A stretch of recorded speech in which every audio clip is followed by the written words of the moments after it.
안녕하세요. 김철애입니다. 2023 지방자치행정론 제11장 교육자치에 대한 강의 동영상을 올려드리도록 하겠습니다. 제11장은 자치 중에 교육자치에 관한 이야기입니다. 이 지방정부가 하는 일 중에 일반 행정, 자치에 관한 것들이 있고, 역사적으로 우리는 교육을 따로 떼어냈어요. 그래서 교육 분야에는 교육감이라고 하는 교육 부분에 별도의 시장을 뽑는 것이죠. 그런 교육자치제도가 어떻게 운영되고 있는지 한번 살펴보도록 하겠습니다. 교육자치란 무엇일까요? 헌법에는 31조의 교육에 대한 내용들이 나와 있습니다. 모든 국민은 능력에 따라 균등하게 교육을 받을 권리를 가진다. 그렇죠? 모든 국민은 그 보호하는 자녀에게 교육의 의무예요. 의무 교육은 무상으로 한다. 그리고 4번항이 중요한데 교육의 자주성, 전문성, 정치적 중립성 및 대학의 자율성은 법률이 정하는 바에 의하여 보장된다. 그래서 법률이 정하는 바에 의하여 보장된다 이렇게 하고 있잖아요. 그래서 이 법률 유보, 위임법률이라고 하는데 지방자치법과 함께 지방교육자치법이라는 게 만들어집니다. 그래서 우리가 다루는 교육자치의 주요 내용은 이 헌법에 규정한 대로 이 법률에 따라서 만들어지는데 그 법률이 지방교육자치법이다. 그래서 지방자치법은 어떻게 이야기하고 있느냐? 121조 지방자치단체의 교육, 과학 및 체육에 관한 사무를 관장하기 위하여 별도의 기관을 둔다. 이게 교육청이에요. 제1항에 따른 기관의 조직과 운영에 관하여 필요한 사항은 따로 또 법률로 정한다 이렇게 했습니다. 그래서 지방자치법의 위임을 또 받아가지고 지방교육자치법이 있습니다. 지방자치단체의 교육, 학예에 관한 사무를 관장하는 기관의 설치와 그 조직 및 운영 등에 관하여 이 법에서 규정한 사항을 제외하고는 그 성질에 반하지 않는 한 지방자치법의 관련 규정을 준용한다. 그러니까 지방자치라고 하는 일반법이 지방자치법이고 교육에 대한 특별한 사항을 담은 것이 지방교육자치법이 되겠습니다.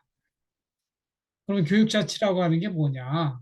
이거는 이 대한민국 중앙정부하고 다르게 지역마다 지방정부가 있어서 지방정부가 스스로 교육에 관한 정책을 설계하여 실행합니다. 이것도 보충성의 원리가 적용되는 것이죠. 자기 스스로 알아서 하고 그 다음에 못하는 거는 보충적으로 중앙정부가 도와주세요 하는 여기도 보충성의 원리가 적용된다. 그래서 지방교육이 좀 더 자주적이고 전문적이고 특수한 상황을 반영하기 때문에 주민의 교육에 관련된 편익이 증대될 수 있다. 이렇게 볼 수 있는 겁니다. 구체적인 교육 자치권 안에는 자치 조직권, 즉 교육 관련 행정 조직을 지방 주민 스스로, 즉 교육 관련 행정 조직의 대표적인 게 교육감이에요. 교육감을 통해서 교육청이 돌아가고 있죠.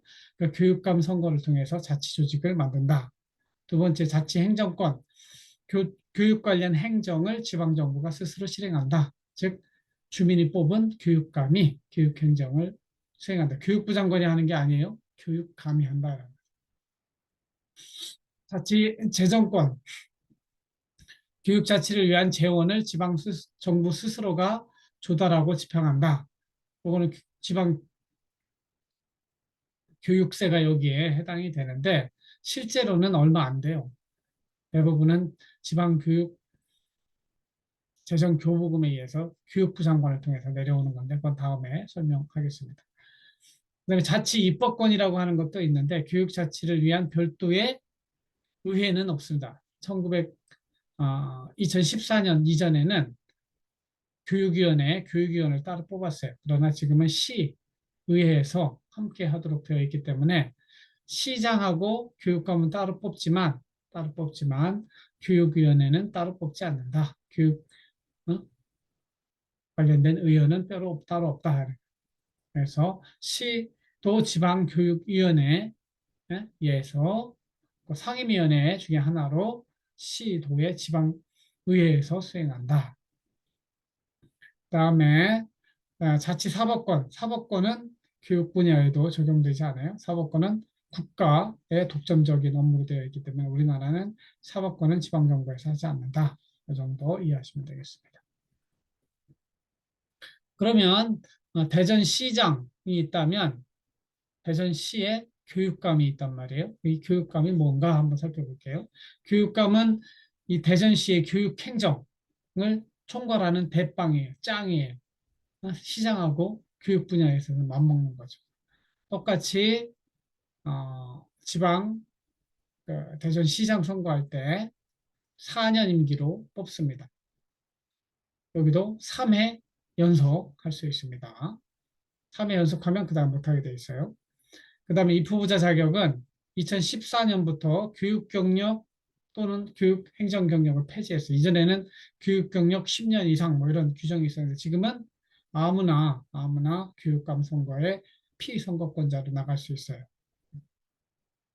그리고 교육감 투표는 지방선거할 때 대전시장, 대전시 의원 뽑을 때 같이 하는데 보통 평등, 직접, 비밀 선거를 한다. 이 정도 이해하시면 돼요. 그럼 교육감은 어떤 지위와 권한을 가졌느냐? 교육감이 되면 시도, 대전시 교육감, 대전시의 교육, 학예에 관한 사무의 집행기관입니다. 그래서 교육의 분야 관련해 가지고는 우리 대전시를 대표하는 거죠. 그리고 국가행정사무의 위임, 중앙정부, 즉 교육부 장관이 지방에 이렇게 일을 맡길 때 그것을 대신할 수 있는 위임 사무를 관장한다. 그리고 교육에 관련된 교육감은 조례안을 작성해서 제출할 수 있습니다. 교육에 관련된 지방법을 말하죠. 그리고 교육 분야의 예산안, 결산서, 교육감이 작성합니다. 교육 관련된 규칙 제정하고요. 그 다음에 여기서 말하는 이 학교라고 하는 것은 대학교를 제외한 거예요. 유초등, 중등학교, 고등학교까지고, 그 다음에 평생교육을 포함하는 것이고, 대학교는 교육감의 권한에 들어가지 않는다. 이렇게 알고 계시면 되겠습니다. 우리 교사 선생님들은 지방공무원일까요? 국가공무원일까요? 선생님들은 국가공무원법상 국가공무원입니다. 다만 지역에서 근무하기 때문에 지역 교육감의 통솔을 받게 되어 있는 것이죠. 그 다음에 교육부 산하에는 어떤 기관들이 있느냐? 보조기관으로 부교육감 800만 명 이상이면, 즉 800만 명 이상은 서울하고 경기도죠. 여기는 부교육감이 2명 있게 되어 있습니다. 그 다음에 소속 교육기관으로 도서관, 정보센터, 교육정보연구원, 평생학습관 이런 것들을 둘 수 있습니다.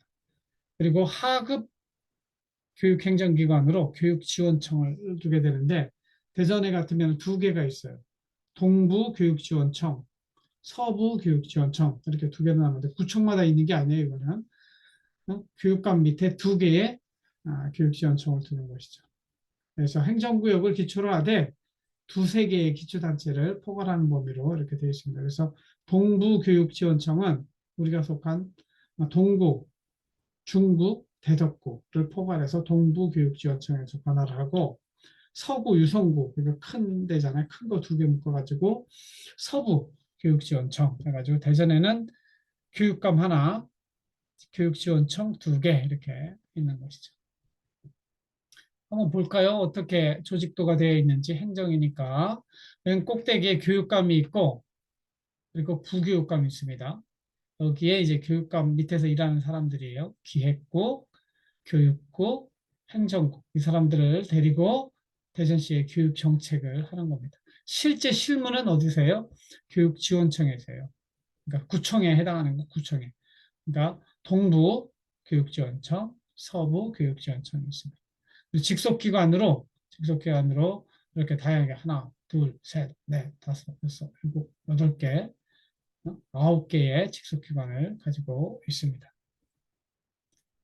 교직원은 얼마나 될까요? 대전에 교육 교직원으로 분류되는 사람은 2만 2천 명 정도 있습니다.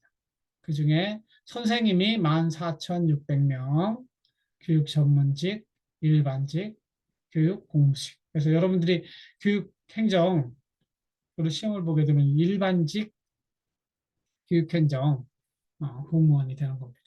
학교는 몇 개나 있을까요? 학교 교원 수는 아까 이야기한 대로 그렇게 이게 14,000명 된다고 그랬잖아요. 학생 수는 18만 명. 학생 수를 교원 수로 나누면 교원 1인당 학생 수 이렇게 나오겠죠.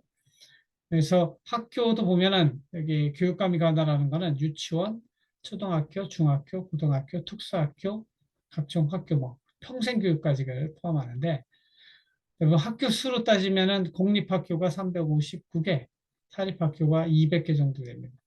대체적으로 초등학교는 사립학교가 거의 없죠. 그러나 중고등학교 수준에서는 사립학교도 꽤 많이 있습니다. 그래서 학생 수는 18만 명, 선생님은 14,000명이다. 그런 정도 이해하시면 되겠습니다. 돈 문제가 중요한데 1년에 대전시는 대전시 교육감 얼마를 쓰느냐? 약 2조 5천억 원을 쓰는 거니까 상당히 많은 돈을 쓰고 있죠. 이 돈은 어디서 나오느냐? 중앙정부가 주는 게 80%입니다. 중앙정부가 주는 거. 그리고 자치단체 이전 수입이라고 하는 거는 대전시 교육감한테 대전시장, 대전시장 행정부를 하고 있는 대전시장이 주는 돈이 약 17%. 나머지 자체 수입이라든가 이런 것들은 굉장히 적어요. 적어요. 그러니까 대부분의 세입은 이전 수입, 중앙정부 이전 수입과 자치단체 이전 수입, 시장이 주는 돈, 교육부 장관이 주는 돈 가지고 자치를 하는. 근데 본래 의미의 자치가 아니죠. 이 세입 부분이 진짜 자기가 교육세 걷어가지고 어? 채워져야 그게 진정한 지방자치인데 그런 것들 안 되고 있습니다. 어디다 쓰느냐? 전체 돈의 반은 인건비, 선생님들 14,000명이나 된다고 그랬잖아요. 14,000명의 인건비로 반을 씁니다. 그 다음에 나머지 돈은 유초등교육, 그렇죠? 유치원, 초등교육, 중학교, 고등학교 교육의 47%, 평생교육은 아주 쬐끔 0.2% 그런 밖에 안 든다. 그러면 좀 더 자세히 지방교육 재정에 대해서 한번 여러분들이 알아야 돼요. 지방교육 재정을 위한 수입, 어떤 데서 이렇게 수입이 들어오는가? 가장 큰 거는 2번 항입니다. 중앙정부로부터, 교육부로부터 오는 돈, 이게 80%라고 그랬잖아요. 그 다음에 3번 항, 자치단체로부터, 즉, 대전시장이 대전시 교육감한테 주는 돈이 여기 한 17%. 이 두 개가 거의 100%예요. 나머지는 별 비중 차지하지 못하고요. 그 다음에 뭐 의무교육 경비, 교육비 특별회계 이런 사항들이 있습니다. 이건 뭐 그냥 참고로 알고 계시면 돼요. 그래서 실제 들어오는 돈을 보면 아까 이야기한 듯이 교육부 장관이 내려주는 요 지방정부 지방교육 재정교부금이라고 그래요. 여기 2조 원. 그리고 대전시장이 이전해 주는 돈이 4,400억 원. 여기 17%. 이 두 개만 가지면 거의 다 세입을 커버한다고 볼 수 있습니다. 그러면 중앙정부 이전 수입이라는 건 뭐냐? 이야기한 대로 지방교육재정교부금이라고 하는 건데 이것은 요 밑에 나오는 것처럼 내국세, 국세가 몇 개 있다고 그랬어요? 15개 있죠. 그중에서 내국세, 관세 빼고 내국세 교부금의 21%, 약 21%를 각 지방의 교육감들에게 내려보내는 돈이 보통교부금이에요. 특별교부금은 태풍이 오고 좀 난리가 났을 때 특별하게 그 난리가 난 지역에 교육부 장관이 내려줄 수 있는 돈이 특별교부금이에요.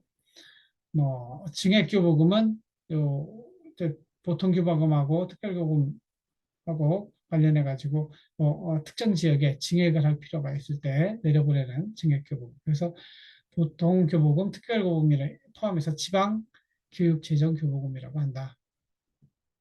이 밖에 교육부 장관이 요거는 자주재원이에요. 교육감이 마음대로 쓸 수 있는데 꼬리를 달아가지고 내가 늘 지방교부세하고 국고보조금 차이가 나는 거 이야기했잖아요. 요거는 어디에다 써? 예술의 전당. 어? 예를 들면 학교에 운동장 고치는 데 써. 이거는 꼬리표가 달린 돈이에요. 이 돈은 이것도 이게 단위가 1,000원이니까 100만, 1,000만 원, 250억 정도 들어오네요. 그다음에 특별회계 전입금이라고 그래가지고 옛날에 이제 그 유치원 쪽 어떻게 할 것인가에 대해서 굉장히 논쟁이 있었어요. 그래서 사실은 우리나라는 7세 미만의 아이들을 어린이집에도 보내기도 하고 유치원도 보내는데 어린이집은 보건복지부가 관할해요. 그리고 유치원은 누가 관할해? 교육부 장관이 관할한단 말이에요. 그 사이에 이제 그 거기에 들어가는 돈을 어떻게 할 것인가에 대해서 굉장히 싸움이 있었는데 2019년인가 그런 특별법을 만들어요. 가지고 유아교육 유치원에 들어가는 지원금은 별도로 이렇게 국가가 주게 되어 있습니다. 그래서 1,000억 원 정도가 일로 들어오는 것이죠.